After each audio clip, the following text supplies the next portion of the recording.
ओम नमः शिवाय। हेलो दोस्तों, आज के इस वीडियो में बताऊंगा देवशनि एकादशी पर विष्णु भगवान को सुलाते समय साथ रखते ये 5 चीज़ें आपके घर की हर परेशानी हो जाएगी ख़त्म। इन सारी बातों को जानने के लिए मेरे साथ वीडियो के अंत तक बने रहें।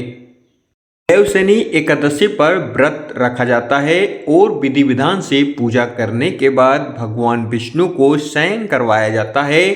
शास्त्रों में बताया गया है कि प्रभु श्रीहरि को शयन करवाते समय उनके साथ उनकी प्रिय वस्तुएं रख देनी चाहिए। ऐसा करने से आपको चतुर्मास में भी भगवान विष्णु की कृपा मिलती है, यानी कि भगवान विष्णु के शयन के दौरान भी उनका आशीर्वाद आपके सिर पर बना रहता है। चतुर्मास 4 महीने की ये अवधि है जो देवशनि एकादशी से शुरू होती है और देवउठनी एकादशी पर समाप्त होती है। देवशनि एकादशी पर भगवान विष्णु की विधि विधान से पूजा करने के बाद शयन करवाया जाता है।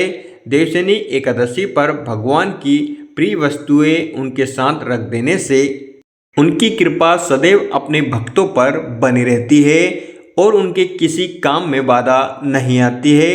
तो आइए जानते हैं भगवान को सुलाते वक्त कौन सी वस्तुएं उनके पास रख देनी चाहिए। अब तक आपने चैनल को सब्सक्राइब नहीं किया हो तो सब्सक्राइब कर लीजिए और बेल आइकन के बटन को दबाना ना भूलें। चलिए वीडियो स्टार्ट करते हैं। तुलसी दल या तुलसी की माला। भगवान विष्णु को तुलसी अत्यंत प्रिय है। उन्हें बिना तुलसी के भोग भी नहीं लगाया जाता है, अतः शयन के समय उनके सिरहाने तुलसी के पत्ते या तुलसी की माला रखी जाती है ताकि उनकी नित्य उपस्थिति और रक्षा बनी रहे। तुलसी वातावरण को शुद्ध करती है और ये माना जाता है कि रात्रि के समय तुलसी से निकलने वाली ऊर्जा दोष और दोषी विचारों और नकारात्मक शक्तियों को दूर रखती है। तुलसी रखने से संतान, धन और परिवार पर देवियां कृपा बनाए रखती है। श्वेत या पीला रेशमी वस्त्र। देवशनि एकादशी की रात भगवान विष्णु को सुलाते समय उन्हें शुद्ध रेशमी वस्त्र पहनाकर या उनके शयन स्थल पर बिछाकर उन्हें आराम दिया जाता है। खासकर श्वेत या पीले रंग के वस्त्र का प्रयोग शुभ माना जाता है क्योंकि ये रंग शांति, पवित्रता और सद्गुणों के प्रतीक है। ये भाव प्रकट करता है कि भक्त उन्हें सच्चे हृदय से विश्राम प्रदान कर रहा है। ये भी मान्यता है कि इस वस्त्र को भविष्य में सुख समृद्धि हेतु सुरक्षित रखा जाए तो ये सौभाग्यवर्धक होता है। चांदी या पीतल का सिक्का। भगवान विष्णु को लक्ष्मीपति कहा गया है। जब वे शयन करते हैं तब लक्ष्मी जी भी उनके साथ विराजमान रहती है।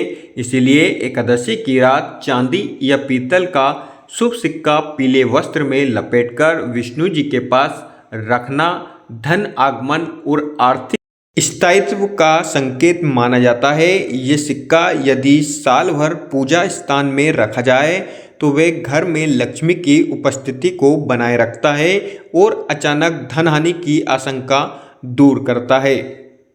शंख या सुदर्शन चक्र।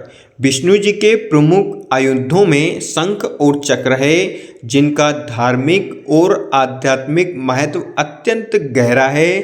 शयन के समय भगवान के चरणों की ओर छोटा सा शंख या सुदर्शन चक्र की प्रतिमा रखने से बुरी शक्तियों का नाश होता है और रात्रि में घर की नेगेटिव ऊर्जा शांत होती है। ये पूजा स्थल और शयन कक्ष दोनों को सुरक्षित और ऊर्जावान बनाए रखता है। ये उपाय विशेष रूप से रोग और शत्रु बाधा से बचाने वाला माना गया है। गुलाब, चंपा या बेला के पुष्प। सुगंधित और सौम्य पुष्प भगवान विष्णु को अत्यंत प्रिय है। शयन के समय उनके सिरहाने या शैया पर गुलाब, चंपा, बेला, मोगरा जैसे पुष्प रखने से वातावरण में भक्ति, सौम्यता और दिव्यता का संचार होता है। इन पुष्पों से मानसिक शांति और घर में प्रेम की भावना प्रबल होती है। ये भाव प्रकट करता है कि भक्त अपने ईश्वर को अत्यंत प्रेम पूर्वक विश्राम दे रहा है। यदि ये पुष्प अगले दिन तुलसी के नीचे रखे जाए तो विशेष पुण्य प्राप्त होता है। तो दोस्तों, आप भी भगवान विष्णु को देवशयनी एकादशी के दिन शयन करवाते समय इन चीज़ों का अवश्य ध्यान रखें, जिससे भगवान विष्णु और माँ लक्ष्मी की कृपा आप पर बनी रहे। अगर आपको वीडियो अच्छी लगी हो तो like, share, comments and subscribe करना ना भूलें। Thank you so much all of you.